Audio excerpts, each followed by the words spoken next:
Hello, here? Jason Saulnier? This would be him, and this is Yes, Ian this is Anderson. Ian from Jethro Tull, yes. How's it going?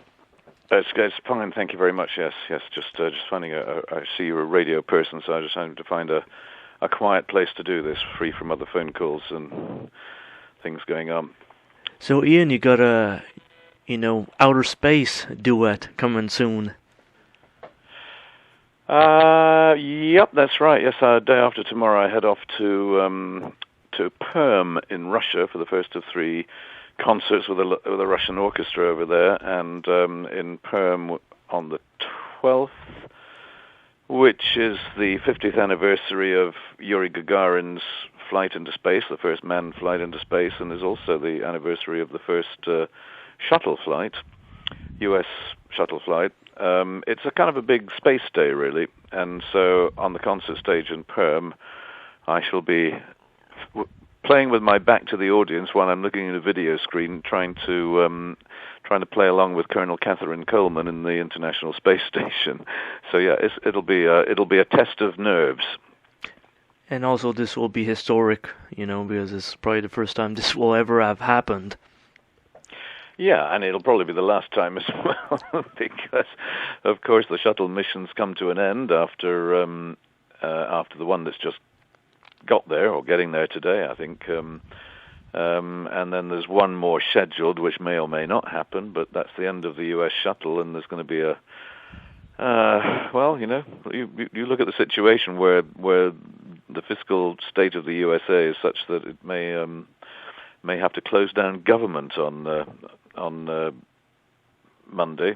Things are so bad, so I can't think that things look too rosy for the Americans in space in the years to come. And of course, the International Space Station's been there for quite a while now, and is only really has a design life of some limited proportions. So at the moment, everybody's relying on the Russian rockets to continue to take people to and from, and I would have thought optimism probably isn't that high that we have ahead of us in the next 20 or 30 years a good time for space exploration because of the economic realities facing many, if not all, countries of the world. Mm. So yeah, it could be the first and last time you ever get to hear an astronaut and an aging rocker playing together. And then that'll mean Ian Anderson will, be pioneering that situation, for sure. Yeah, well, it's just that I think it's nice that we remember sometimes that the brave. And I suppose some might say the astronauts are kind of fighter jock people who have that kind of bravado, but Catherine Coleman is a 50-year-old lady who flew into space last December, actually right on the day of her 50th birthday. She has a 10-year-old son and a husband back home in Massachusetts, and that we have to remember that space exploration and science and the technology that goes with it is something that isn't just about pure pragmatic and mechanical and engineering and physics and astrophysics and mathematics. It's actually about culture. It's about people. And I think what people take with them into space and what they bring back is something that I think is memorable for all of us. And in a way, I'm a child of the age of space exploration, because I was born immediately after the war when Werner von Braun and others were busy helping to get the U.S. going on its first attempts to develop rocket technology. And as a young teenager, I grew up reading science fiction, and in 1969 I was in the U.S. on tour at the time Neil Armstrong set foot on the moon. And so many of these great moments are part of my childhood and my adulthood and now my old age. So in a way, I'm very honored and privileged to play some tiny little part where, in a way, I'm kind of just getting that little bit closer to something that I can never do in my lifetime. But I'm able to say that my flute has been into space, and so is my music. So that's good enough for me. On this earth, you're touring, still. a lot. I mean, you're traveling to Russia and all that. How do you keep occupied on tour to this day? Occupied?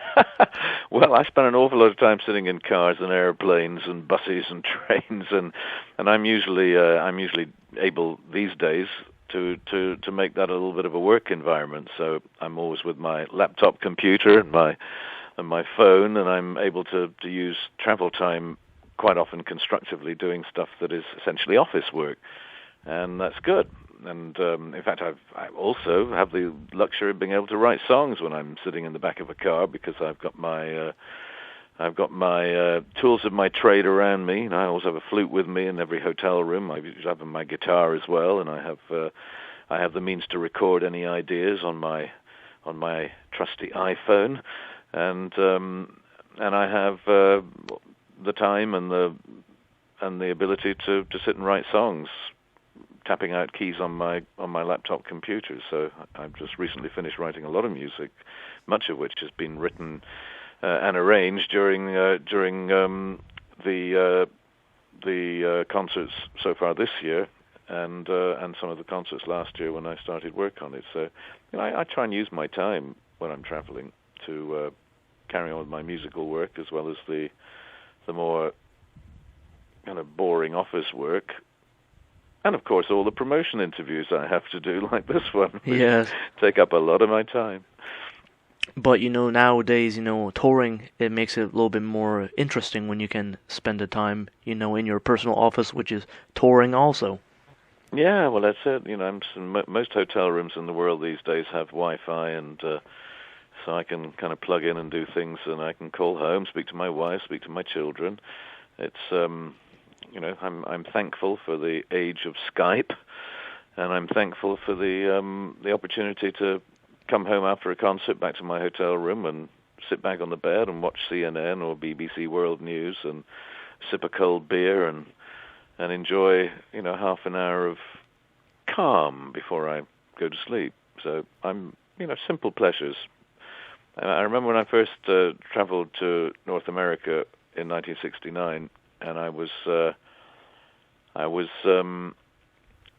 always first back at the hotel, and I would always, love that moment when I got back in my hotel room, and I could eat a sandwich and sit back and watch TV. It was just such a great moment, just a wonderful relaxation when you know that your work is done, and spending the time alone is so good, because you've been with people all day traveling, and you're in front of thousands of people on a concert stage. So when you finally get back to your hotel room and it's just you alone, and it's still and calm and quiet, and for the first time in the day, there is that little opportunity to really relax. That's very precious to me. It was precious to me in 1969, and it's still precious to me today. So I have no time to have groupies intrude upon me, or people trying to sell me drugs,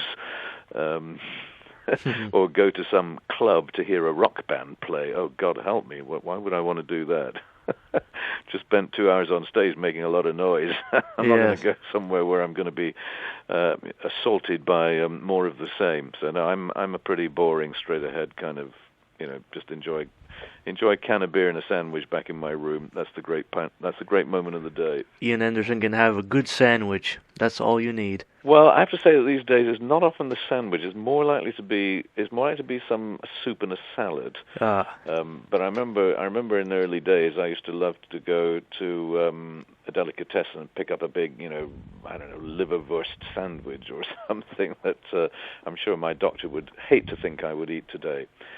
So try and be a little more cautious in my eating habits. But I still enjoy that little wonderful part of the day. And I really hate to be with other people. I love to be alone. And I wake up alone, and I'm an early riser. So 7 o'clock in the morning I'm usually up, and good time to be out and about, especially on a lovely sunny day like we had today. Another thing, too, I'd like to talk to you about, the 40th anniversary of Aqualung, considering this is like one of the best albums ever recorded in history. What's your take on this? Was it done to your standard at that time? Well, it was an album that I knew was quite an important one for us, because it was either going to take us onwards and upwards or mark the beginning of a decline. And I thought it was I thought it was a pretty good album in terms of the songs on it. I wasn't very pleased with the actual recording because we were working in a brand new studio that had a lot of problems, and it was a difficult album to make, technically speaking. But, I thought we had some good songs. And some of the songs I knew were good because we'd already played them on stage before we recorded them. Some of the songs were just born in the studio, and I went in and strummed an acoustic guitar and sang and played them, and the other guys came in later and added some little bits. So it was an interesting album full of variety and dynamic changes, from little acoustic songs to big rock riffs. And I think that's why, for me, it holds up today as an album of having some pretty good songs on there, which I'm happy to say are still songs that I can enjoy playing live on stage today. Let's say if it was done today, would have turned out differently? Well, I think it would turn out sounding different, and I just recently heard a couple of remixes of 2 tracks, and I have to say that there was a kind of new lease of life really to restoring the the kind of dynamics and the weight of sound, which was rather missing at the time we recorded it, and the original mixes, were the mixes done for vinyl pressings. They were not mixes that show the music off at its best. And Stephen Wilson of a band called Porcupine Tree just remixed a couple of tracks for me, and in the second week of May, he's going to mix the rest of the album in stereo and 5.1. So we'll have a collector's edition of Aqualung coming out with the original stereo mix, a new stereo mix, and a 5.1 surround mix. And it'll be interesting to see what the fans make of the new mixes, because I know from what I've heard that they have a lot more weight, a lot more authority, and just sound a lot more chunky. They just have a much better overall sound to them. And luckily, a few years ago, I made 24-track analog copies of the original master tapes. So the tapes that have been transferred to the digital domain are actually pretty good quality. So we haven't lost anything as this fine wine has been maturing to its vintage state. It's still actually in pretty good condition. Collection of unreleased stuff that we've never seen yet? Is it in the works, or is it, or have we seen everything? I actually have to listen to 3 or 4 tracks as soon as I put the phone down. And my next job is to go and get myself a glass of ice-cold vodka and sit and listen to some outtakes of songs from the Aqualung album that I've not heard since 1970. Well, end of 1970 probably. Wow.